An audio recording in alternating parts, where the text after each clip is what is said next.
할렐루야. 할렐루야. 우리 하나님의 거룩한 성령께서 우리 마음속에 임재하시게 되고 역사하시게 되면 그 하나님의 거룩한 영이 우리 마음에 주는 놀라운 성품이 하나가 있습니다. 그것은 적극적인 마음을 우리 마음에 주시며, 따스할까요?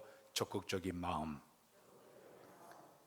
이 적극적인 마음은 매사의 모든 일에 대해서 도전할 수 있고 창의적이고 열정을 품는 마음이 맞다 적극적인 마음이라고 이야기를 하고 있습니다. 우리 사람들이 이 세상에 살아가면서 여러 가지 두려움을 갖고 살아가고 있습니다. 근데 우리가 갖는 두려움은 크게 나누면 네 가지의 두려움을 가지고 사람들이 살아가고 있습니다. 첫 번째 두려움은 상실, 잃어버린 것에 대한 이 두려움을 가지고 사람들이 살아가고 있습니다. 두 번째는 실패에 대한 두려움을 가지고 사람들이 살아가고 있습니다. 하다가 망하면 어떡하냐, 잘못되면 어떡하냐, 이거에 대한 이 실패에 대한 두려움을 가지고 사람들이 살아가고 있습니다. 세 번째는 이 가난에 대한 두려움을 가지고 살고 있습니다. 지금 내가 이렇게 잘 살다가 가난하게 되면 어떻게 하는가, 이거에 대한 두려움을 사람들이 가지고 살아가고 있습니다. 마지막에는 이 죽음에 대한 두려움을 가지고 살고 있습니다. 내가 죽으면 어떡하나, 이 두려움을 가지고 살아요. 얼마 전에 제가 이제 약을 타기 위해 가지고 제가 서구 지역에 이제 병원을 내려갔더니 거기 목사님이 저를 이래 잘하니까, 목사님 코로나를 다 뚫고 여기까지 오셨네요. 그래요. 참 사람들이 이 코로나 바이러스 때문에 얼마나 두려움 가운데 살고 있습니까? 그걸 다 해치고 목사님 여기까지 오셨다고 이렇게 얘기하는 걸 들었습니다. 이렇게 사람들의 마음속에 상실의 마음, 실패하는 마음, 죽음, 가난, 이런 것들이 우리 마음에 엄습하게 되면 모든 사람들이 불안 속에 살아요. 염려 속에 살아요. 걱정과 근심 가운데 사람들이 살아가고 있습니다.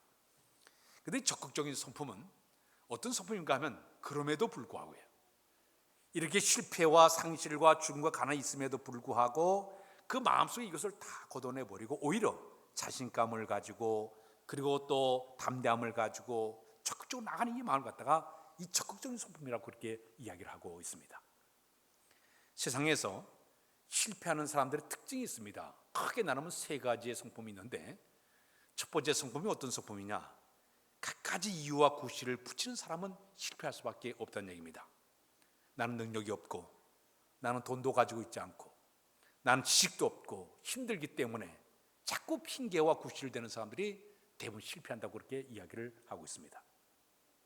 두 번째는 주저하고 망설이다가 좋은 기회를 다 잃어버린 사람들이 대부분 실패한다고 얘기를 하고 있습니다. 어떤 데 딱 주어지게 되면 갈팡질팡하고 주저주저하다가 그 좋은 기회를 다 놓쳐버린 거예요. 이런 사람들이 대부분 실패한다고 얘기를 하고 있습니다. 세 번째 어떤 성품이냐, 이 두려움과 불안이 꽉 차 있기 때문에 한 치 앞도 나가지 못하는 거예요. 우리가 이 열차를 보게 되면 큰 기차 열차가 있다 하더라도 그 앞에다가 20cm 이 토막을 갖다 앞에 딱 막아놓게 되면 아무리 큰 기관차도 그걸 넘질 못해요. 그 20cm 토막 하나를 넘지 못해가지고 앞으로 전진하지 못하는 이런 일이 벌어지게 된다는 얘기입니다. 실패하면 어쩌나, 마음은 어쩌나, 이 두려움과 불안이 가득 차게 되면 앞을 나가지 못하는 일이 벌어지게 된다는 얘기입니다. 그러나 반대로 성공하는 사람들은 세 가지의 특징을 가지고 있습니다. 첫 번째는 그들은 열정이 있다. 따라서 열정이 있다.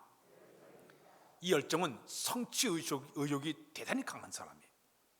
이 사람은 목표를 딱 정해두게 되면 그 열정을 해가지고 끊임없이 달려가는 사람이 바로 성공적인 사람들의 모습이라고 볼 수가 있습니다.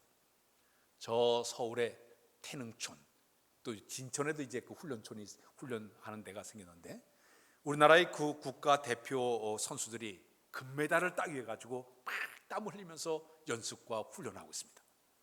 근데 4년마다 한 번씩 올림픽이 열리는데 4년 후에 금메달 하나를 따기 위해 가지고 막 땀을 흘려요. 근데 그 종목 가운데 어떤 종목은 3초를 위해 가지고 준비를 해요. 자, 다이빙 선수, 수영에서 다이빙 떨어지는데 3초도 안 걸려. 그 다이빙을 해가 3초 만에 연기를 위해서 4년 동안 죽으라고 연습을 하고 있습니다. 리듬 체조를 연습하는 사람도 그 몇 분간의 그것을, 몇 초간의 그걸 위해 가지고 땀 흘리면서 준비를 하고 있습니다. 도마가 있으면 막 뛰어가지고 푹 뛰는 도마의 경기인데 몇 초 안 걸려요. 그 몇 주간의 신기를 위해 가지고 매일매일 반복적으로 끊임없이 그들이 연습하는 것을 보게 됩니다. 목표를 정해놓게 되면 그 성취를 위해 가지고 열정을 품는 사람들이 성공적인 사람들의 모습이라고 소개를 하고 있습니다. 두 번째는 은근과 끈기가 있는 사람들이에요. 따라서 그 은근과 끈기가 있다. 목표를 향해 가다 보면 힘든 과정도 있고 고비도 있고 역경과 시련과 아픔이 있지만은 그럼에도 불구하고 참고 견디면서 끈기를 가지고 나가는 사람들이 대부분 성공한다. 그렇게 이야기를 하고 있습니다. 마지막 세 번째는 최선을 다하는 사람이에요. 그러니까 최선을 다한다. 세상에서 가장 아름다운 사람은 어떤 사람이냐? 자기 그 시간이나 자기의 주어진 모든 상황에도 불구하고 최선을 다하는 그 모습이 가장 아름다운 것이에요. 그렇게 바쁜데도 불구하고, 그렇게 살기 어려운데도 불구하고, 그런 걸 불구하고 자기의 시간을 다 투자하면서 최선을 다할 때 그 모습이 가장 아름다운 모습이에요. 그러나 모든 상황에 주어졌는데도 불구하고 최선을 다하지 않고 빈들빈들 놀 때 그 모습이 정말 보기에도 참 안타까운 사람들이 우리 주변에 쉽게 만나볼 수가 있습니다. 그러나 성공적인 사람들은 어떤 상황에도 불구하고 최선을 다하는 그런 사람들이 대부분 아름다운 성공적인 사람들의 모습이라고 이야기하고 있습니다. 성경에서 보게 되면 하나님께서 쓰신 사람들의 특징들을 다 보게 되면 대부분 하나님 쓰신 사람들의 그 특징들이 있어요. 현실에 안주하거나 현실 상황이 나빠가 절망하는 사람들이 아니라 끊임없이 도전하고 싸우고 칭찬하는 그런 사람을 하나님 들어 쓰신 것이 바로 하나님의 방법이었습니다.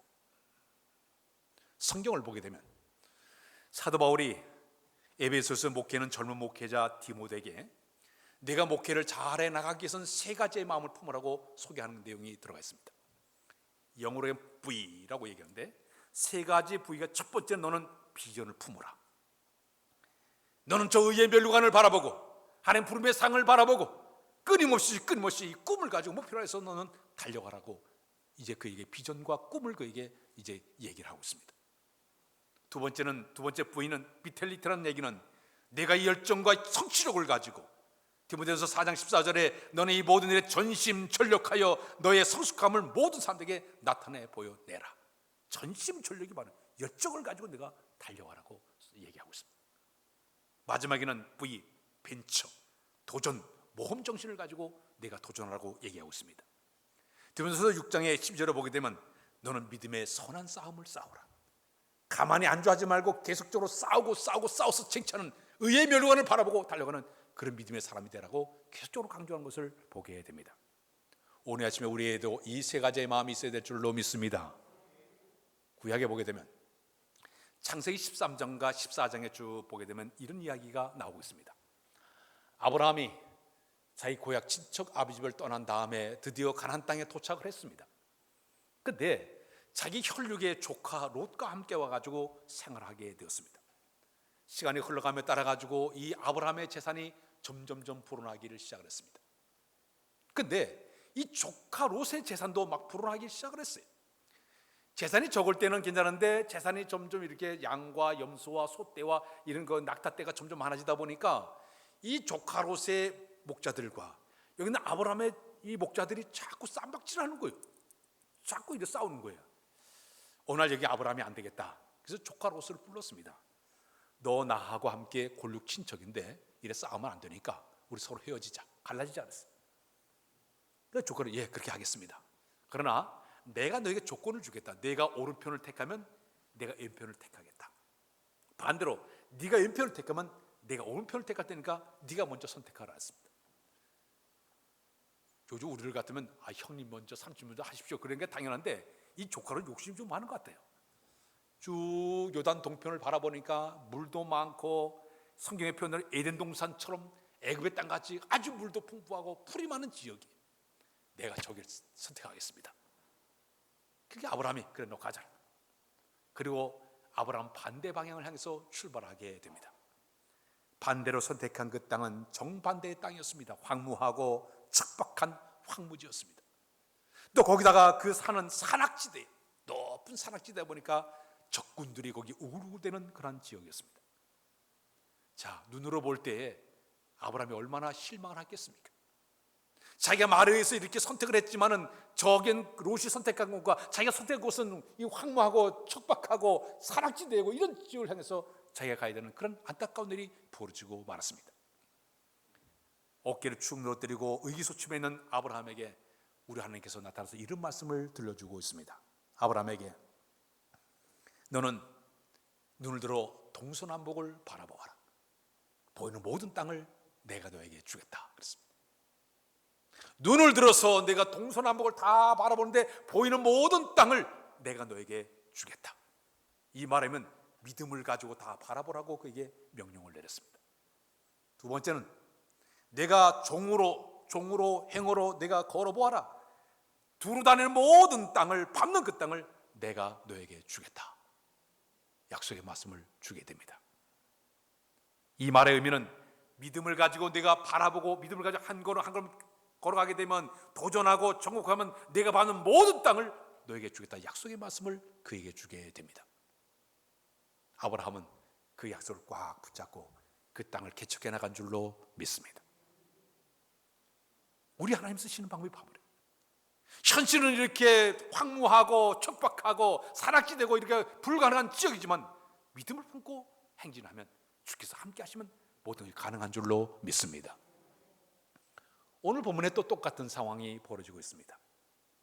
이스라엘 백성들이 애굽을 탈출해서 가나안 땅까지 이제 도착하는데 40년의 세월이 흘렀습니다.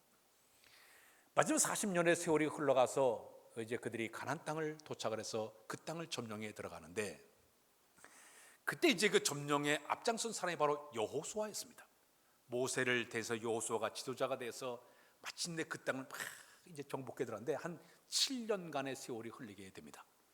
근데 이제 5년째 싸움이 전쟁이 일어났습니다.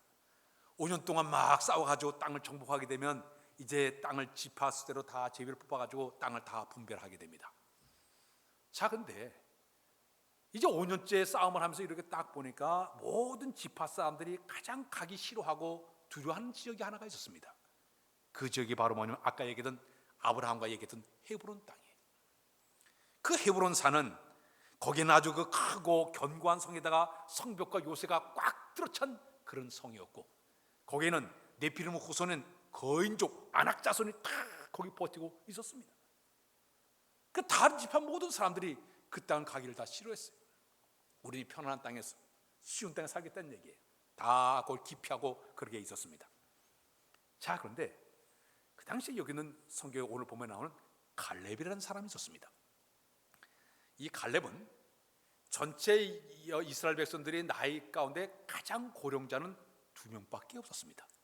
2명이 바로 누구냐면 여호수아와 갈렙이 최고 고령자였습니다. 그 이유가 처음에 1세대 출발했던 1세대 사람들은 광야 생활하면서 하나님께서 그들을 다 심판해가지고 불순종하고 불신하고 말 듣지 않는 사람을 다 진노의 심판으로 다 죽여버리고 말았어요. 그래서 새로 태어난 제2세대들과 함께 가나안 땅을 정복하다 보니까 모든 백성 가운데 가장 나이가 많은 사람이 여호수아와 갈렙밖에 없었습니다. 그런데 최고 고령자였던 여기는 갈렙이 또 젊은 사람들 앞에 나타나더니 이런 이야기를 하고 있습니다. 모든 백성이 보는 앞에서 내 나이가 85세이지만은 모세가 나를 보던 날과 같이 내가 오늘 내가 여전히 강건하니 내 힘이 그때나 지금이나 같아서 싸움이나 또 출입을 감당할 수 있으니 이 산지를 지금 내게 주십시오. 그곳이 아무리 안악자손이 있고 성이 크고 견고할지라도 여호와께 나와 함께 하시면 내가 여호와의 말씀하신 대로 그들을 쫓아내리이다. 다시 할까요? 이 산지를 내게 주십시오. 얼마나 멋있는 말입니까? 젊은 사람들 다 기피하고 다 두려워하고 있는데 이 85세던 이 노인이 딱 백성 앞에 딱 서고 한 얘기가 그 산지를 내게 주십시오. 아무리 그곳에 안악자손이 있고 성이 크고 견고할지라도 여호와 하나님이 나와 함께 하시면 내가 여호와 말씀하신 대로 그를 쫓아낼 테니까 나에게 그 땅을 주십시오. 대단한 믿음의 사람이에요. 성령의 사람이에요. 영성이 깊은 갈렙의 신앙을 여기서 만나보게 됩니다. 사랑하는 여러분, 이 도전적인 열정적인 이 갈렙의 그 모습이 왜 그럴까요? 그는 남들이 갖지 않은 믿음을 선물로 받은 사람이 바로 갈렙이었습니다. 45년 전에 어떤 일이 있었는가 하면, 이 갈렙이 45년 전에 그 일이 있었습니다. 그들이 가데스 바네에 이르렀을 때 모세가 그들이 들어갈 가나안 땅을 딱 바라보면서 12지파 가운데 사람들을 뽑았습니다. 족장에 한 명씩 뽑아 12명을 뽑아가지고 너희들이 가나안 땅을 40일 동안 다 청탐하고 돌아오라고 얘기했습니다. 그때 12명의 사람들이 40일 동안 가나안 땅을 다 청탐하고 그들이 돌아왔어요. 돌아와서 모세와 백성들 앞에 보고하게 되었습니다. 10명의 사람들은 이렇게 보고했습니다. 우리가 그 땅을 가서 그 땅을 보니까 거민이 삼키는 땅입니다. 그 땅에 사는 얼마나 사람들이 키가 큰지 그들과 우리를 비교해 보니까 우리는 메뚜기에 불과합니다. 우리는 그 땅을 들어갈 수가 없습니다. 부정적인 보고를 하게 됩니다. 그러니까 백성들이 그 얘기를 듣고 막 엉엉 울면서 우리가 다시 애굽으로 돌아가자, 차라리 우리가 애굽으로 돌아가자, 야단법석하지 않았습니까? 그때 12명 가운데 2명 여호수아와 갈렙은 달랐어요. 백성을 쫓아오는 옷을 찢으면서 여러분, 아닙니다. 우리가 그 땅을 보니까 심히 아름다운 땅입니다. 우리 여호와 하나님께서 우리와 함께 하시면 그들은 우리의 밥입니다 그랬어요. 이때 이 두 사람, 믿음으로 보겠던 이 두 사람은 그 말 때문에, 믿음의 신앙 고백 이것 때문에 다른 10명의 사람들이나 그 백성들 다 광야에서 죽었지만은 여호수아와 갈렙은 가나안 땅에 들어가게 된 줄로 믿습니다. 뭘로? 믿음으로. 믿음의 고백 때문에 그들이 그 땅을 밟는 사람이 되게 되었습니다. 그러니까 지금 이 갈렙은 85세 나이가 들었음에도 불구하고 45년 전에 그 영성을 그대로 간직하면서 내가 믿는 여호와께서 나와 함께 하시면 제 아무리 성과가 크고 견고하다도 건족이 살아도 나는 그 땅을 정복할 수 있습니다. 이 믿음의 고백을 하게 된 줄로 믿습니다.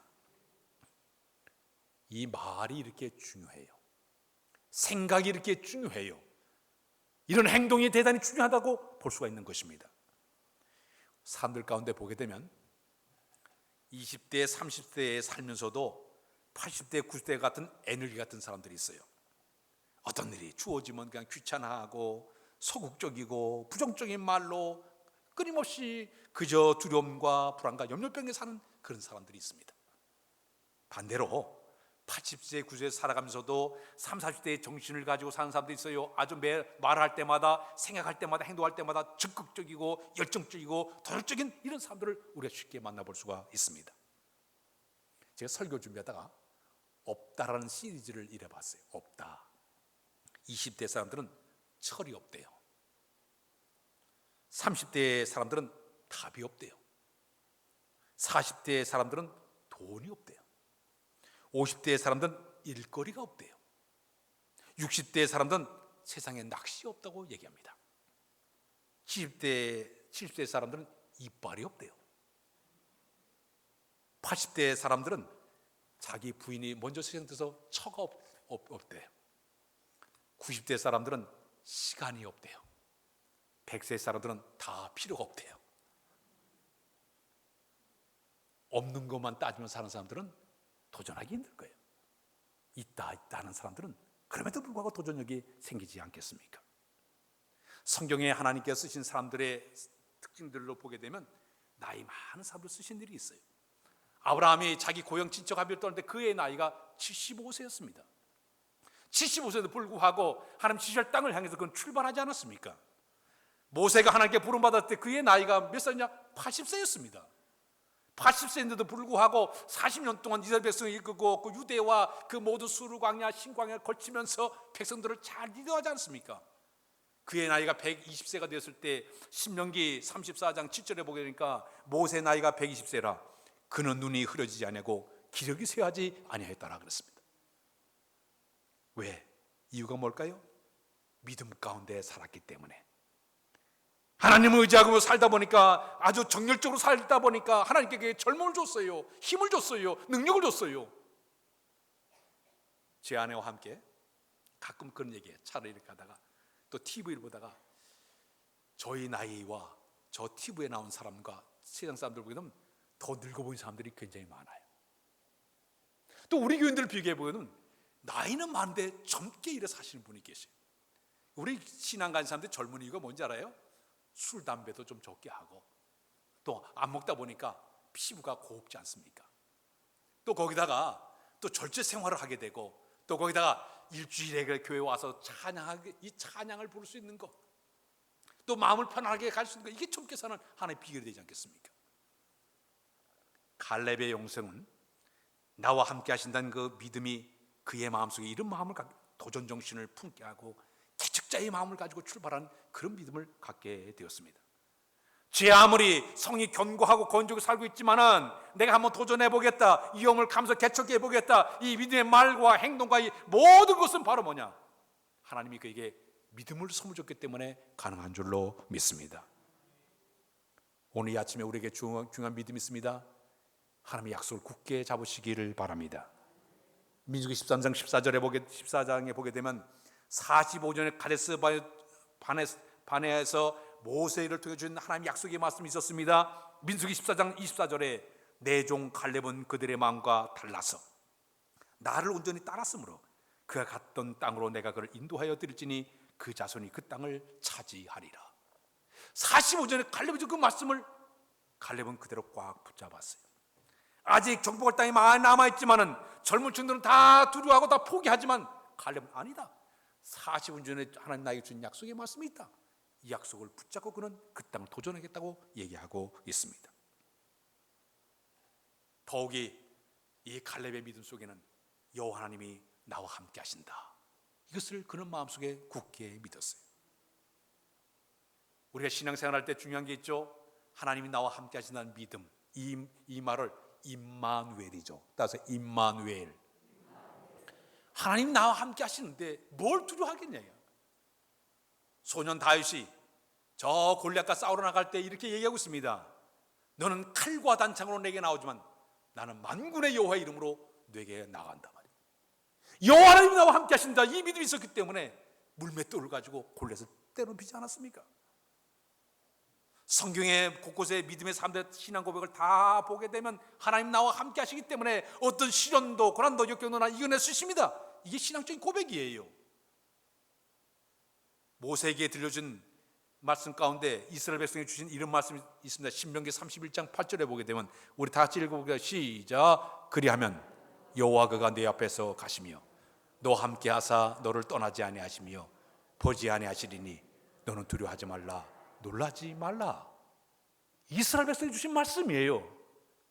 여호와 하나님께서 너보다 앞서가시고 너와 동행해 줄 테니 싸워서 이긴다는 이 말씀을, 성경 말씀을 통해서 이스라엘 백성이 주신 약속의 말씀이지 않습니까? 우리 성경 몇 곳을 한번 보겠습니다. 시편 23편 4절을 우리 다 같이 시작. 내가 사면치움 골짜기를 다닐지라도 해를 두려워하지 않을 것은 주께서 나와 함께 하심이라. 주의 지팡이와 막대기가 나를 안위하시나이다. 죽음의 골짜기를 들어가도 주께서 나와 함께 하기 때문에 내가 전혀 두려워하지 않겠다는 얘기예요. 창세기에 보게 되면 요셉이 굉장한 복을 받았는데, 요셉이 복을 받은 이유를 한번 우리 성경 읽어봐.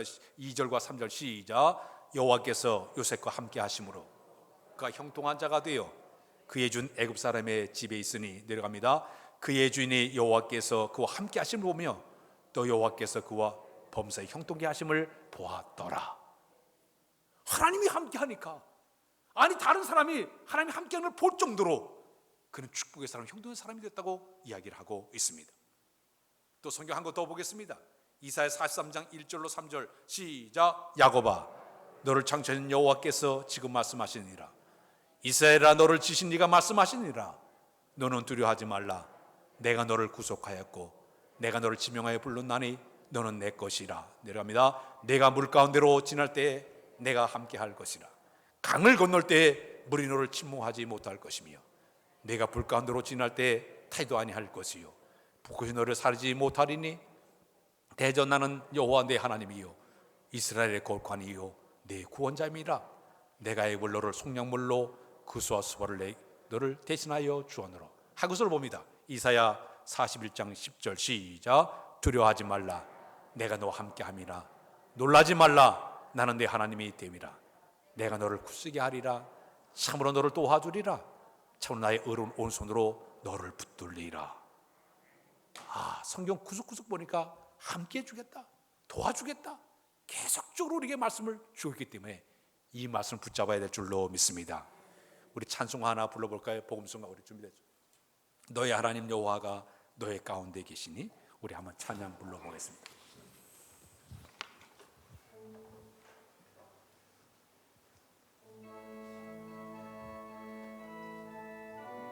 우리 신앙을 고백하는 마음으로 가슴으로 한번 노래를 한번 불러보시길 바랍니다. 너의 하나님 여호와가, 너의 하나님 여호와가 너의 가운데 계시니, 그는 구원을 베푸실 전능자시라.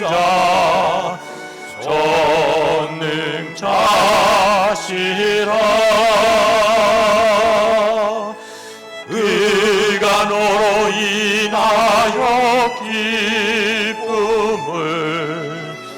이기지 못하시며 너를 잠잠히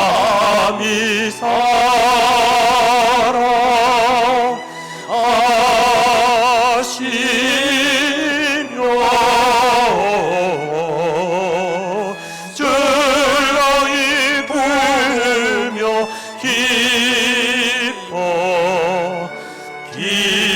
기뻐하시리라.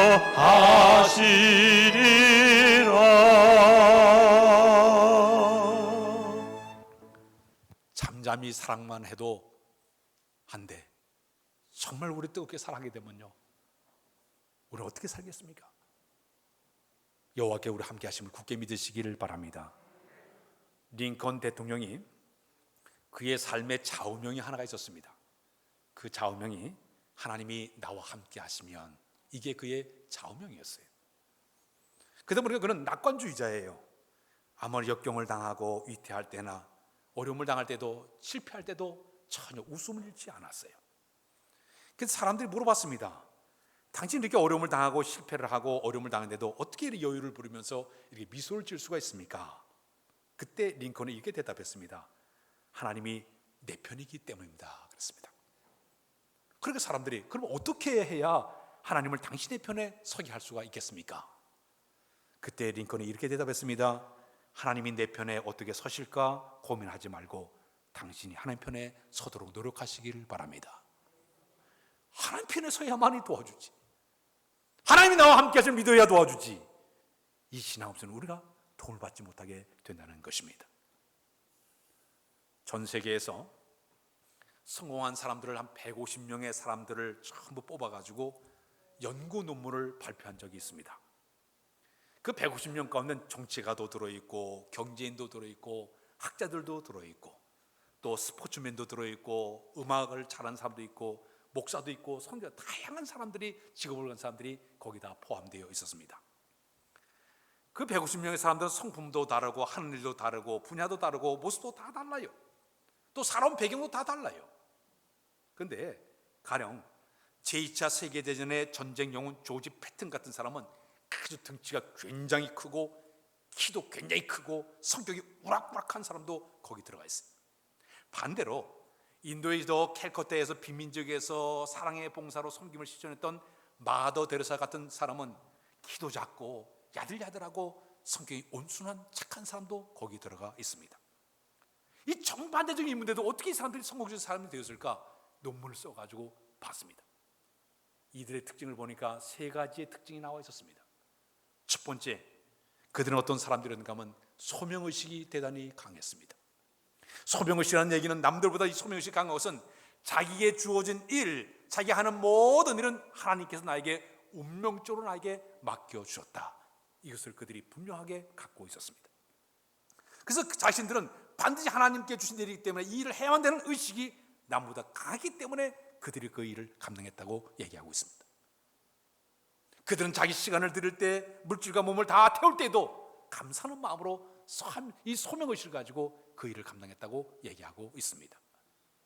오늘 여러분, 우리가 교회 안에서나 교회 밖에 어떤 삶의 현장에 들어가서, 저 직장에 가서 삶의 현장에 들어가 살면서도 하나님이 나에게 일을 맡겨 주었다, 소명의식이 필요한 줄로 믿습니다.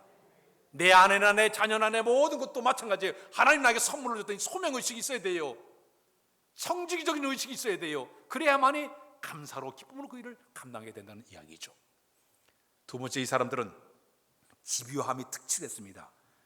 이거 하다가 포기하고 저거다 포기하는 그런 사람들이 아니라 어떤 위험과 위기와 시련과 고난과 역경이 다가와도 꾸준하게 한 울음을 파는 마음으로 실패하면 다시 일어나고 다시 도전하고, 이것이 바로 그 사람들의 특징이었다고 얘기하고 있습니다. 마지막에는 매사에 모든 일을 할 때마다 아주 적극적으로 열정을 가지고 그들이 그 일을 하는 사람들이었습니다. 이 적극성, 이 열정, 남들보다 불태우는 이 마음 있었기 때문에 그들이 바로 성적인 인물이 되었다고 이야기하고 있습니다. 오늘은 우리 하루하루 살아가면서 이 세 가지 가운데 어떤 마음을 가지고 살고 있습니까? 정반대의 마음을 가지고 살고 있습니까? 실패할 수밖에 없어요. 신앙생활도 엉터리로 할 수밖에 없을 거예요. 그러나 거룩한 영이 우리 마음속에 이 마음을 부어주시게 되면요, 말씀을 꽉 붙잡고 내게 늙어서 내가 모두 할 수 있다, 이 믿음을 가지고 걷기도 하고 뛰기도 하고 열심히 봉사하게 될 것이에요. 할 수 있거든 무슨 말이냐, 민정든지 모를 것이 없다, 이 말씀을 꽉 붙잡고 열심을 다하여 적극적으로 그 일을 감당하는 사람이 될 수 있다고 볼 수가 있는 것입니다. 오늘 성경에 나오는 갈렙이 바로 그런 사람이었습니다. 갈렙은 당시의 모든 사람들은 다 여러 가지로 다 얘기할 때마다 힘듭니다, 위험합니다, 못합니다, 다 그랬지만 갈렙은 그러지 않았어요.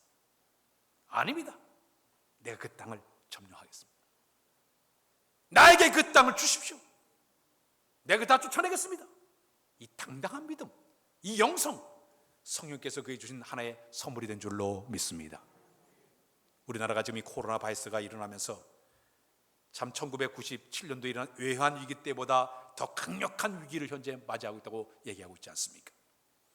지금 경제적으로 마이너스 3.3까지 내려갈 정도로 이 나라의 경제가 곤두박질 치고 있습니다. 수출이 타격을 받아가지고 비행기가 안 돼요. 며칠 전 TV를 보니까 비행기 한 대 가격이 얼마인 줄 알아요? 4천억 원이래. 한 대 가격이. 그 모든 비행기가 날아가지 못하고 다 서 있어요. 지금 다 서 있어요. 관광업계의 사람들이 차가 오는데 여행을 하지 못하니까 다 지금 서 있어요. 경제적으로 큰 위기를 이 나라가 지금 받고 있습니다. 실업자 수가 점점 떨어져 가지고 22년 전에 그 우리나라 외환위기 때 그때처럼 지금 실업자 수가 127만 명 될 정도로 엄청난 수가 실업자들이 지금 늘어나고 있습니다. 이 어려울 때 과연 우리가 어떤 마음을 가지고 살아야 될까요? 미국이 1930년도에 미국에도 경제공황이 일어났습니다. 그때 경제공황이 일어날 때 은행들이 다 문을 닫고 망하고 공장들이 다 문을 닫고 망해버리고 심지어 학교도 다 문을 닫고만은 경영주가 힘드니까 다 자살하는 일이 막 벌어지고 말았습니다. 자, 근데 라스코라는 이 사람 하나가 이 위기 가운데 어떤 일을 했는가 하면 자기 그 은행에 있는 돈을, 집권을 다 팔아가지고 돈을 긁어냈습니다. 그 다음에 저 뉴욕의 맨하탄에 가서 바위를 깨가지고 빌딩을 짓기를 시작했습니다. 그 당시에 수많은 사람들이 저 미친놈이라고, 정신 나갔다고, 지금 이 위기 가운데 무슨 이런 저 빌딩을 짓냐고 야단법석했습니다. 그러나 그는 자기 돈을 풀어가지고 실업자들을 기용해가지고 그 건물을, 그가 그 지은 것이 1929년도에서 1931년도 그가 2년간에 걸쳐가지고 그 건물 빌딩, 그 빌딩이 바로 제가 거기 가서 봤습니다. 그 엠파이어 스테이트 빌딩, 그것을 갖다 그가 만들어냈어요.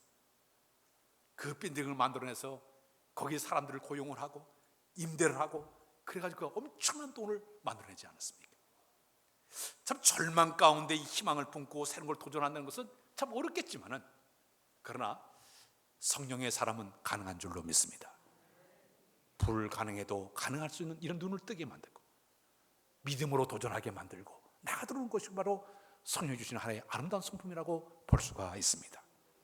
이 성령의 계절에 저희들이 우리 삶 속에 여러 가지 참 위기가 있고 어려움이 있고 위험이 많이 도설 때 하나도 하나님 주신 거룩한 성령을 통해 주신 이 믿음을 가지고 바라보고 걸어가는 믿음의 사람들 다 되시길 주님의 이름으로 부탁드립니다. 기도합니다. 하나님, 성령의 사람으로 귀하게 쓰임받기를 원합니다. 거룩하니 우리 마음에 함께하사 하나님의 함께하심을 굳게 믿고 믿음으로 도전하도록 인도하여 주옵소서. 열정적으로 나아가는 우리 모두가 다 되도록 인도하여 주옵소서. 주여, 이 나라가 힘이 위기 가운데 빠져 있습니다. 이 위기 속에서 우리는 믿음으로 바라보게 하시고 걷도록 인도하셔서 믿음의 큰 열매를 맺어가도록 인도하여 주옵소서. 예수 그리스도의 이름으로 기도하옵나이다.